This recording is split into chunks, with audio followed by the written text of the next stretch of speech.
ನಮಸ್ಕಾರ. ಗುರುಮಾತಾ ಗುರುವಾಣಿ ವಿಶೇಷ ನೇರ ಪ್ರಸಾರ ಕಾರ್ಯಕ್ರಮಕ್ಕೆ ಸ್ವಾಗತ. ನಾನು ಸುಷ್ಮಿತಾ ನಟರಾಜ್. ವೀಕ್ಷಕರೇ, ನಿನ್ನೆಯ ಸಂಚಿಕೆಯಲ್ಲಿ ಗುರುರಾಯರ ಒಂದಷ್ಟು ಪವಾಡದ ಕುರಿತು ಗುರುಮಾತಾ ತಿಳಿಸ್ಕೊಟ್ರು. ಅದೇ ರೀತಿಯಾಗಿ ಇವತ್ತು ಗುರುರಾಯರ ಜನನ ಆಗಿರ್ಬೋದು, ಗುರುರಾಯರು ಬೃಂದಾವನಕ್ಕೆ ಯಾಕೆ ಪ್ರವೇಶವನ್ನ ಮಾಡಿದ್ರು, ಅದೇ ರೀತಿಯಾಗಿ ಗುರುರಾಯರ ಒಂದಷ್ಟು ನಿಯಮದಂತೆ ಯಾವೆಲ್ಲ ರೀತಿಯ ಪವಾಡವನ್ನ ಮಾಡಿದ್ದಾರೆ, ಇವೆಲ್ಲವನ್ನು ಸಹ ತಿಳಿಸ್ಕೊಡೋಕೆ ಎಂದಿನಂತೆ ನಮ್ಮ ಕಾರ್ಯಕ್ರಮದಲ್ಲಿ ಶ್ರೀ ರಾಘವೇಂದ್ರ ಗುರುಮಾತಾಜಿ ಅವರಿದ್ದಾರೆ. ಮೊದಲಿಗೆ ಅವ್ರನ್ನ ಕಾರ್ಯಕ್ರಮಕ್ಕೆ ಬರ್ಮಾಡ್ಕೊಳ್ಳೋಣ. ಗುರುಮಾತಾ, ಕಾರ್ಯಕ್ರಮಕ್ಕೆ ಸ್ವಾಗತ. ಗುರುವೇ ಶರಣಂ. ನಮಸ್ಕಾರ. ಗುರುವೇ ಶರಣಂ. ಪೂಜ್ಯಾಯ ರಾಘವೇಂದ್ರಾಯ ಸತ್ಯಧರ್ಮರತಾಯ ಚ ಭಜತಾಂ ಕಲ್ಪವೃಕ್ಷಾಯ ನಮತಾಂ ಕಾಮಧೇನವೇ ಅವತಾರ ಮಹಾಪುರುಷ ರಾಘವೇಂದ್ರ ಸ್ವಾಮಿ ಅನುಗ್ರಹ ಆಶೀರ್ವಾದ ಸಂಕಲ್ಪ ಸದಾಕಾಲ ಎಲ್ಲ ಜೀವರಾಶಿಯಲ್ಲೂ ಇರಬೇಕು ಅಂತ ಪ್ರಾರ್ಥನೆ ಮಾಡ್ತೀನಿ. ಅದೇ ರೀತಿ ರಾಘವೇಂದ್ರ ಸ್ವಾಮಿಗೆ ಮಂತ್ರಾಲಯಕ್ಕೆ ಹೋಗಿರೋ ಅಂಥವರು ಖಂಡಿತವಾಗ್ಲೂ ಮಳೆಯಿಂದ ಕಷ್ಟಪಟ್ಟರ ಇವಾಗ ಖಂಡಿತ ಅಲ್ಲೆಲ್ಲ ಚೆನ್ನಾಗೇ ಇದೆ. ಅದೇ ರೀತಿ ರಾಘವೇಂದ್ರ ಸ್ವಾಮಿ ಹತ್ರ ಪ್ರಾರ್ಥನೆ ಮಾಡೋ ಅಂಥವ್ರು, ಸೇವೆ ಮಾಡೋ ಅಂಥವ್ರು ನಿಷ್ಠೆಯಿಂದ ಮಾಡಿ, ಭಕ್ತಿಯಿಂದ ಮಾಡಿ, ನೀವೇನು ಅನ್ಕೊತೀರೋ ಅದನ್ನು ಖಂಡಿತ ಭಗವಂತ ಕೊಡ್ತಾರೆ. ಅದರಲ್ಲೂ ನೋಡಿ, ರಾಘವೇಂದ್ರ ಸ್ವಾಮಿ ಕಾಮಧೇನು ಕಲ್ಪವೃಕ್ಷ, ಏನು ಬೇಕಾದರೂ ಕೊಡ್ತಾನೆ ಇರ್ತಾರೆ. ಹಾಗಾಗಿ ಸತ್ಯ ರೀತಿಯಿಂದ ಇರಬೇಕು. ಇದ್ವಿ ಅಂತ ಅಂದರೆ ಖಂಡಿತ ಅವ್ರು ಕೊಡೋದನ್ನು ಯಾರೂ ತಡೆಯೋಕ್ಕೆ ಸಾಧ್ಯನೇ ಇಲ್ಲ. ಮಾಂಚಾಲಮ್ನವ್ರಿಗೆ ಫಸ್ಟ್ ದರ್ಶನ ಮಾಡಿ ಆಮೇಲೆ ಹೋಗಿ ರಾಯರನ್ನ ದರ್ಶನ ಮಾಡಿ ಹೋಗಿರೋ ಅಂಥವ್ರು ಈಗ ಮೆಡ್ರಾಸಿಂದ ಒಂದು 4 ಜನ ನಾವು ಹೋಗ್ತಾ ಇದ್ದೀವಿ, ನಮ್ಗೆ ಅನುಕೂಲತೆ ಮಾಡಿಕೊಡಿ ಅಂತ ಅಂದರು. ಆನ್ಲೈನಲ್ಲಿ ಏನೂ ಸಿಗ್ತಾ ಇಲ್ಲ ಖಂಡಿತ ರೂಮ್ಸ್ ಎಲ್ಲ. ಇದ್ರೇನು ಪರವಾಗಿಲ್ಲ, ನೀವು ಹೋಗಿ ಪ್ರಯಾಣ ಮಾಡ್ತಾ ಇದ್ದೀರಾ, ಹೋಗಿ ಸೇರಬೇಕು ಅಂತ ನಾನು ಸಂಕಲ್ಪ ಮಾಡ್ತೀನಿ. ಆ ಭಗವಂತನ ಹತ್ರ ಹೋಗಿ ದರ್ಶನ ಮಾಡಿ ಮತ್ತೆ ನೀವು ಮನೆ ತಿರುಗೋವರೆಗೂ ರಾಯರ ಅನುಗ್ರಹ ನಿಮಗಿರಲಿ. ಅದೇ ರೀತಿ ಅವ್ರು ಮಾತ್ರ ಅಲ್ಲ, ಬೆಂಗಳೂರಿಂದನೂ ಇಬ್ಬರು ಹೋಗಿದ್ದಾರೆ, ಅವ್ರಿಗೂ ಸಹ ದರ್ಶನ ಸಿಗಲಿ.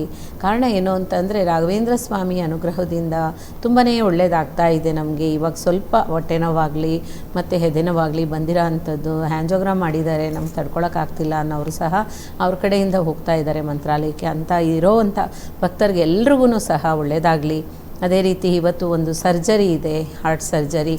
ಅವ್ರಿಗೆ ಆ ಭಗವಂತನ ಆಶೀರ್ವಾದದಿಂದ ಸಮೂಹವಾಗಿ ಯಾವುದೇ ಒಂದು ತೊಂದರೆ ಇಲ್ದಂಗೆ ಅವ್ರಿಗೆ ಹಾರ್ಟ್ ಸರ್ಜರಿ ಆಗಬೇಕು ಅಂತ ನಾನು ಪ್ರಾರ್ಥನೆ ಮಾಡ್ತೀನಿ. ಅದೇ ರೀತಿ ನೋಡಿ, ಒಂದೊಂದಲ್ಲ ನಾನಾ ವಿಷಯಗಳಿದೆ, ಹೇಳ್ತಾನೆ ಹೋಗ್ಬೋದು, ಆದರೆ ನಮಗೆ ಸಮಯ ಅಂತೂ ಸಾಲೋದಿಲ್ಲ. ಹಾಗಾಗಿ ಯಾವುದೇ ಆಗಿರಲಿ ರಾಘವೇಂದ್ರ ಸ್ವಾಮಿ ಹತ್ರ ಪ್ರಾರ್ಥನೆ ಮಾಡೋ ಅಂಥದ್ದು ನಿಷ್ಠೆಯಿಂದ ಇತ್ತು, ಅದು ಸತ್ಯತೆಯಿಂದ ಇತ್ತು ಅಂದರೆ ಖಂಡಿತ ಸಕ್ಸಸ್ ಆದೇ ಆಗುತ್ತೆ. ರಾಘವೇಂದ್ರ ಸ್ವಾಮಿ ಆಶೀರ್ವಾದ ಸದಾಕಾಲ ಎಲ್ರಿಗೂ ಇರಲಿ. ಗುರುವೇ ಶರಣಂ. ವೀಕ್ಷಕರೇ, ಪ್ರತಿ ಬಾರಿಯೂ ಸಹ ಕಷ್ಟಗಳು ಸರ್ವೇ ಸಾಮಾನ್ಯವಾಗಿ ನಮ್ಮನ್ನು ಕಾಡ್ತಾ ಇರುತ್ತೆ. ಅಂತಹ ಕಷ್ಟಗಳು ಅಥವಾ ಅಂತಹ ಸಮಸ್ಯೆಗಳಿಗೆ ನಿಮಗಿರುವಂತಹ ಒಂದು ಪರಿಹಾರ ಅಂತ ಅಂದರೆ ನಿಮ್ಮ ಸ್ಕ್ರೀನ್ ಮೇಲೆ ಡಿಸ್ಪ್ಲೇ ಆಗ್ತಿರುವಂತಹ ನಂಬರ್ 9743554266 ಈ ಸಂಖ್ಯೆಗೆ ಕರೆ ಮಾಡಿ ನಿಮ್ಮೆಲ್ಲ ಸಮಸ್ಯೆಗಳಿಗೆ ಪರಿಹಾರ ಪಡ್ಕೊಳ್ಳಿ. ಅದೇ ರೀತಿಗಾಗಿ ನೇರ ಭೇಟಿಗಾಗಿ ಸಂಪರ್ಕಿಸಿ ಅನ್ನುವಂತಹ ನಂಬರ್ ಸಹ ಡಿಸ್ಪ್ಲೇ ಆಗ್ತಾ ಇದೆ. ಆ ಸಂಖ್ಯೆಗೂ ಸಹ ನೀವು ಕರೆ ಮಾಡ್ಬೋದು. ಪ್ರತಿ ಬಾರಿಯೂ ಸಹ ಲೈನ್ ಕನೆಕ್ಟ್ ಆಗ್ತಾ ಇಲ್ಲ, ಲೈನ್ ಸಿಗ್ತಾ ಇಲ್ಲ ಅನ್ನುವಂಥವ್ರು ಆ ನಂಬರ್ಗೆ ಕರೆ ಮಾಡಿದ್ರೆ ಗುರುಮಾತಾ ಅವರು ಅಪಾಯಿಂಟ್ಮೆಂಟ್ ಕೊಡ್ತಾರೆ. ಅಪಾಯಿಂಟ್ಮೆಂಟ್ ತಗೊಂಡು ಅದಾದ ನಂತರ ನೀವು ಅವರು ಯಾವ ಡೇಟ್ ಹೇಳ್ತಾರೆ ಆ ಡೇಟ್ಗೆ ಹೋಗಿ ನೀವು ಅವ್ರ ಹತ್ರ ಯಾವೆಲ್ಲ ಸಮಸ್ಯೆ ಇದೆ ಅಂತ ಹೇಳ್ಕೋಬಹುದು. ಅದೇ ರೀತಿಯಾಗಿ ಎಲ್ಲ ರೀತಿಯಲ್ಲೂ ಸಹ ಪರಿಹಾರವನ್ನ ಪಡ್ಕೋಬಹುದು. ಗುರುಮಾತಾ, ಇನ್ನು ನಿನ್ನೆಯ ಸಂಚಿಕೆಯಲ್ಲಿ ಗುರುರಾಯರ ಮಂತ್ರದ ಒಂದಷ್ಟು ಅರ್ಥವನ್ನ ತಿಳಿಸ್ಕೊಡ್ರಿ. ಅದೇ ರೀತಿಯಾಗಿ ನಿನ್ನೆ ಸಂಚಿಕೆಯನ್ನ ನೋಡಿದಂಥವ್ರು ಕೇಳಿರುವಂತಹ ಪ್ರಶ್ನೆ ಏನಪ್ಪಾ ಅಂತ ಅಂದ್ರೆ, ಗುರುರಾಯರ ಜನನ ಯಾವ ರೀತಿ ಆಯ್ತು, ಎಲ್ಲ ಆಯ್ತು, ಯಾವಾಗ ಆಯ್ತು ಅನ್ನುವಂತಹ ಪ್ರಶ್ನೆಯನ್ನ ಕೇಳಿದ್ದಾರೆ. ಇದನ್ನು ತಿಳಿಸ್ಕೊಡ್ಬೋದಾ? ಖಂಡಿತ. ನೋಡಿ, ರಾಘವೇಂದ್ರ ಸ್ವಾಮಿ ಅನುಗ್ರಹ ಆಶೀರ್ವಾದ ನಮಗಿರಲೇಬೇಕು. ಹಾಗಾಗಿ ಅವರ ಅವತಾರ ಮಹಾಪುರುಷ ಯಾಕೆ ಬಂದರು ಅಂತ ಅಂದರೆ, ನೋಡಿ 1595ರಲ್ಲಿ ಭಗವಂತ ಜನನ ಆಗ್ತಾರೆ. ಎಲ್ಲಿ ಅವತಾರ ಮಾಡಿದ್ರು ಅಂತ ಅಂದರೆ ಭುವನಗಿರಿ ಅಂತ ಅನ್ನೋಂಥದ್ದು ಕಡಲೂರು ಡಿಸ್ಟಿಕ್, ತಮಿಳ್ನಾಡಲ್ಲಿ ಭುವನಗಿರಿಲಿ ಜನನ ಆಗಿದ್ದು. ಅವ್ರ ಜನನ ಆಗಂಥ ಸಮಯದಲ್ಲಿ ಆ ಭಗವಂತನಿಗೆ ಬೇಕಾದಷ್ಟು ಎಲ್ಲ ದೇವತೆಗಳು ಬಂದು ಆಶೀರ್ವಾದ ಮಾಡಿದ್ದಾರೆ. ಹಾಗಾಗಿ ಆ ಆಶೀರ್ವಾದದಿಂದ ಭಗವಂತ ಅವತಾರ ಮಾಡಿದಂಥವರು ಬೇಕಾದಷ್ಟು ರಾಘವೇಂದ್ರ ಸ್ವಾಮಿ ಪವಾಡಗಳು ಹೇಳ್ತಾನೆ ಹೋಗ್ಬೋದು, ಸಾಲದೇ ಇಲ್ಲ. ಒಂದೊಂದು ರೀತಿಲಿ ಪವಾಡ ಮಾಡಿದ್ದಾರೆ. ಅವ್ರ ಮಗು ಜನನ ಆಗುವಾಗಲೇ 1 ವರ್ಷ ಮಗು ಆಗಿಬಿಟ್ಟಿದ್ರಂತೆ. ಹಾಗಾಗಿ ಆ ಮಗು 1 ವರ್ಷ ಮಗು ಜನನ ಆಗಿದ್ದ ಕೂಡಲೇ 1 ವರ್ಷ ಮಗುಗೆ ಏನೆಲ್ಲ ಜ್ಞಾನೋದಯ ಇರುತ್ತೋ ಆ ಜ್ಞಾನೋದಯ 3 ತಿಂಗಳಲ್ಲೇ ಮಗುನಲ್ಲಿ ಇರ್ತಾ ಇತ್ತಂತೆ. ಯಾರನ್ನು ನೋಡಿದ್ರೂ ಸರಿ 1 ಸೆಕೆಂಡ್ ಅವರನ್ನೇ ನೋಡ್ತಾನೇ ಇರೋದಂತೆ. ಆ ಕಣ್ಗಳು ಎರಡೂ ಕಣ್ಣಲ್ಲಿ ಅಷ್ಟೊಂದು ಮುದ್ದತೆ ಇರೋದಂತೆ. ಕಾರಣ ಏನು ಅಂತಂದರೆ ಆಗಲೇ ಆ ಭಗವಂತನ ದೃಷ್ಟಿ ಮನುಷ್ಯನ ಮೇಲೆ ಬೀಳ್ತಾ ಇತ್ತು ಅಂತ ಹೇಳ್ತಾರೆ. ಅಷ್ಟು ದೃಷ್ಟಿಲೇ ಶಕ್ತಿ ಇರೋದಂತೆ. ಅವ್ರ ತಂದೆ ಹೇಳಿದ್ದಾರೆ ತಿಮ್ಮಣ್ಣ ಭಟ್ರು, ಮಗು ಬೆಳೆಯುವಾಗಲೇ ಎಷ್ಟು ಮರದಂಥ ಒಂದು ಗುಣ, ಆ ಮರದಲ್ಲಿ ಎಷ್ಟೆಲ್ಲ ಎಲೆಗಳಾಗಲಿ ಒಂದು ಆ ನೆರಳು ಯಾಕೆ ಕೊಡುತ್ತೋ ಹಾಗೆ ಆ ಮಗುನ ಎತ್ತು ಕೈಲಿ ಹಿಡ್ಕೊಳ್ಳುವಾಗೇ ಅಷ್ಟು ಒಂದು ಅಪಾರವಾದಂಥ ಶಕ್ತಿ ಇರೋ ಅಂಥ ಮಗು ಕಣ್ಣಲ್ಲಿ ಕಾಣಿಸ್ತಾ ಇತ್ತಂತೆ, ಮುಖದಲ್ಲೂ ಸರಿ ಹಾಗೆ ಕಳೆಯಿತಂತೆ. ಹಾಗಾಗಿ ನೋಡಿ, ಆ ಗೋಪಿಕಾಂಬವರು ತನ್ನ ಮಗುನ ಎತ್ಕೊಂಡು ಕೈಯಲ್ಲಿ ಇಟ್ಕೊಂಡು ತೊಡೆ ಮೇಲೆ ಮಲಗಿಸ್ಕೊಂಡು ಆ ಮಗುಗೆ ಹಾಲು ಕೊಡೋ ಅಂಥ ಸಮಯದಲ್ಲೂ ಸಹ ಆ ಮಗು ಅಷ್ಟು ಆಟ ಆಡ್ಕೊಂಡಿದ್ರೇನು ಪ್ರಪಂಚ ಲೀಲೆಲೇ ಇರೋ ಥರ ತಾಯಿ ಕಂಡ್ರಂತೆ. ಪ್ರಪಂಚದಲ್ಲಿ ಏನೇನು ಅವ್ರು ಮಾಡ್ತಾರೆ ಅನ್ನೋ ಅಂಥದ್ದು ತೊಡೆ ಮೇಲೆ ಹಾಕ್ಕೊಂಡು 3 ತಿಂಗಳು ಮಗುನಲ್ಲಿ ಹಾಲು ಕುಡಿಸ್ತಾ ಇರುವಾಗಲೇ ಆ ತಾಯಿ ಗೊತ್ತಾಯ್ತಂತೆ, ತಾಯಿ ತಂದೆಗೆ ಇಬ್ರಿಗೂ. ಹಾಗಾಗಿ ಗೋಪಿಕಾಂಬ ಅವರು ಆ ಮಗುನ ಜನನ ಕೊಟ್ಟಿದ್ದಾರೆ ಅಂದರೆ ಆ ತಾಯಿ ಎಷ್ಟು ಪುಣ್ಯವಂತೆ ಅಲ್ವೇ. ಹಾಗಾಗಿ ಎಲ್ಲ ಜನ್ಮದಲ್ಲೂ ಸರಿ 4 ಜನ್ಮದಲ್ಲೂ ಒಂದೇ ತಾಯಿ ತಂದೆ ಆಗಿರ್ತಾರೆ ಖಂಡಿತವಾಗ್ಲೂ. ಯಾಕೆ ಅಂತಂದರೆ ಇಂತಹ ಮಹಾನುಭಾವನ ನಾವು ಪಡೆಯೋದಕ್ಕೆ ನಾವೆಷ್ಟು ಪುಣ್ಯವಂತರಲ್ವೇ. ಅವ್ರನ್ನ ಪೂಜಿಸೋದಾಗಲಿ, ಅವ್ರು ನೆನೆಸೋದಾಗಲಿ, ಅವ್ರನ್ನ ನಾವು ಅವ್ರ ಹೆಸರು ಹೇಳಿದ್ರೇ ಸಾಕು ನಮಗೊಂಥರ ಮೈಯೆಲ್ಲ ಜುಮ್ಮನ್ನುತ್ತೆ, ರೋಮಾಂಚನ ಆಗುತ್ತೆ ಖಂಡಿತ.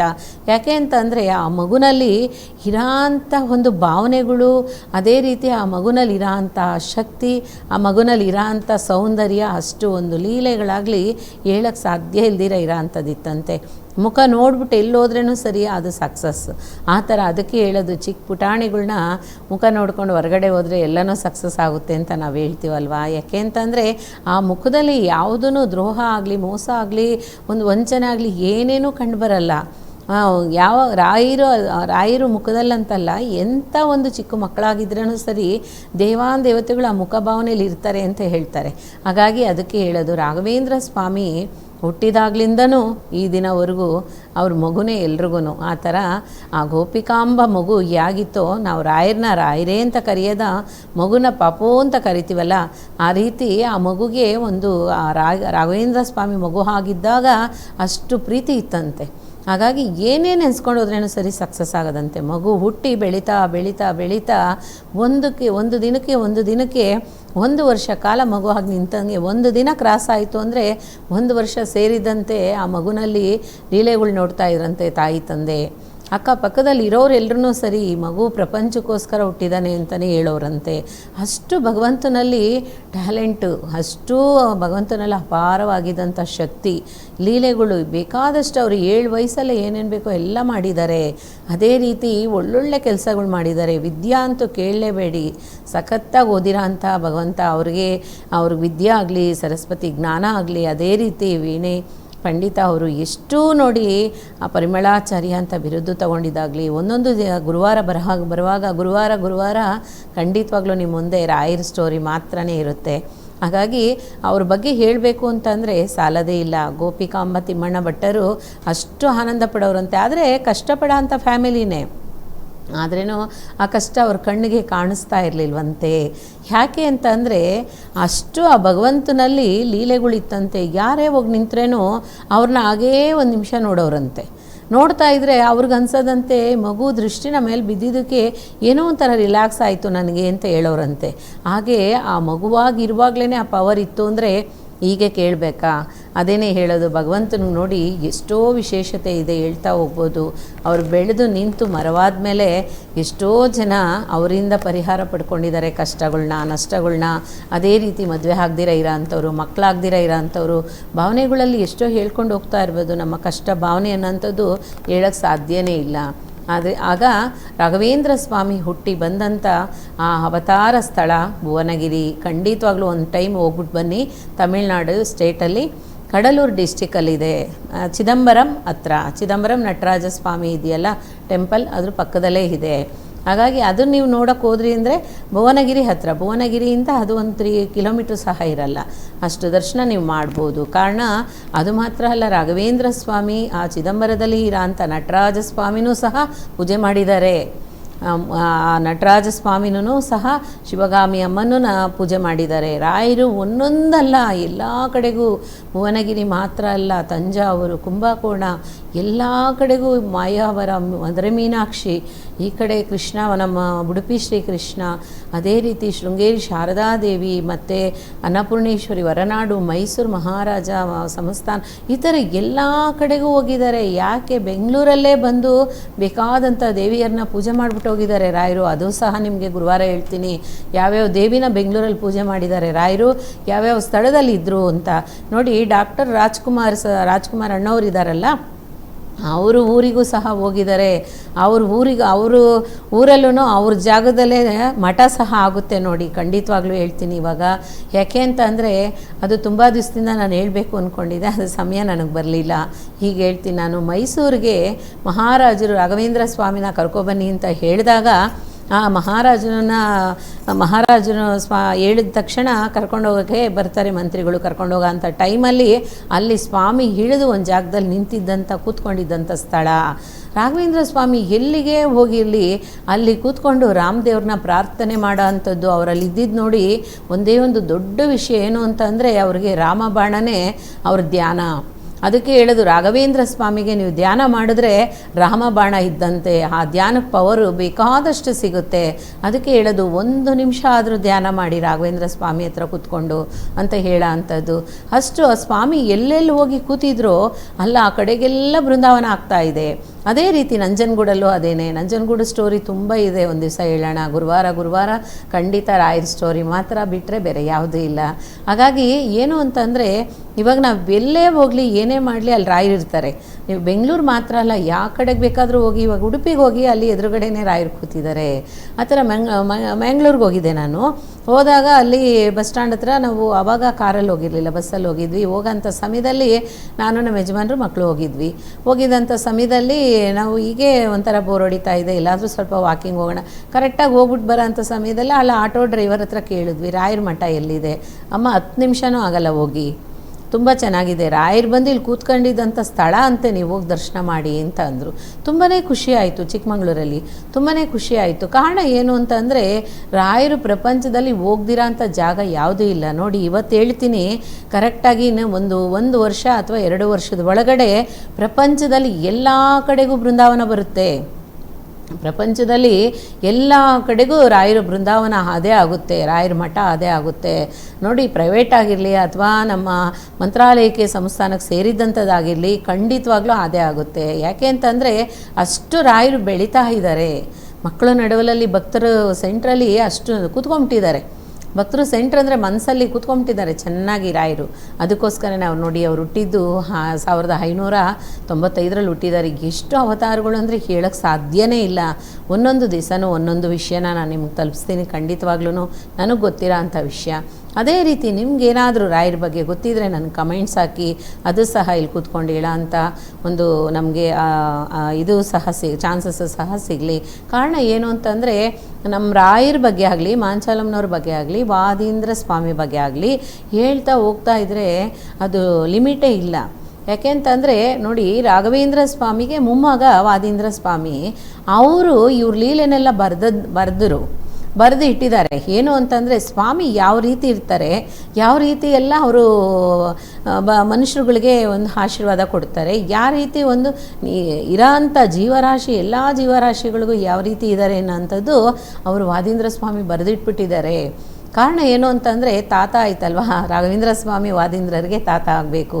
ಅವರಲ್ಲಿ ಏನು ಗುಣ ಇತ್ತು, ಭಾವನೆ ಇತ್ತು, ಅವರಲ್ಲಿ ಏನು ಶಾಂತತೆ ಇತ್ತು, ಮುಗ್ಧತೆ ಇತ್ತು, ಎಲ್ಲನೂ ವಾದೀಂದ್ರ ಸ್ವಾಮಿಲಿದೆ ನೋಡಿ. ಹೋಗೋಂಥವ್ರು ಅವ್ರ ಹತ್ರ ಒಂದು ಪರ್ಮಿಷನ್ ಕೇಳಿ, ಸ್ವಾಮಿ ಬಂದಿದ್ದೀವಿ, ಗುರುಗಳನ್ನ ದರ್ಶನ ಮಾಡಬೇಕು, ನಿಮ್ಮ ಆಶೀರ್ವಾದ ನಮಗಿರಲಿ, ಗುರುಗಳ ಆಶೀರ್ವಾದ ಇರಲಿ ಅಂತ ಹೇಳಿದ್ರೆ ಸಾಕಂತೆ, ಎಲ್ಲ ಕೊಟ್ಬಿಡ್ತಾರಂತೆ ಮೈ ಮರೆತು ರಾಘವೇಂದ್ರ ಸ್ವಾಮಿ. ಯಾಕೆ ಅಂತಂದರೆ ಅಷ್ಟು ಮೊಮ್ಮಗನ ಮೇಲೆ ಪ್ರೀತಿ ವಿಶ್ವಾಸ ಅಂತೆ ನೋಡಿ. ಹೆಜ್ಜೆ ಹೆಜ್ಜೆನೂ ಅವ್ರು ರಾಘವೇಂದ್ರ ಸ್ವಾಮಿ ಹೆಜ್ಜೆನೂ ಕಂಡಿಡಿದು ಅವ್ರು ಯಾವ ರೀತಿ ಅಂತ ಬರೆದಿಟ್ಟವರು ವಾದೀಂದ್ರ ಸ್ವಾಮಿ. ಹಾಗಾಗಿ ಮಾಂಚಾಲಮ್ಮನವ್ರ ಹತ್ರ ಅವರಿಬ್ಬರು ಬಂದು ಅಲ್ಲಿ ಬೃಂದಾವನ ಪ್ರವೇಶ ಆಗಿದ್ದಾರೆ, ವಾದೀಂದ್ರ ಸ್ವಾಮಿ ಜೀವ ಸಮಾಧಿ ಆಗಿದ್ದಾರೆ ಅಂದರೆ ಸಾಧಾರಣ ವಿಷಯನ? ಖಂಡಿತ ಚಾನ್ಸೇ ಇಲ್ಲ.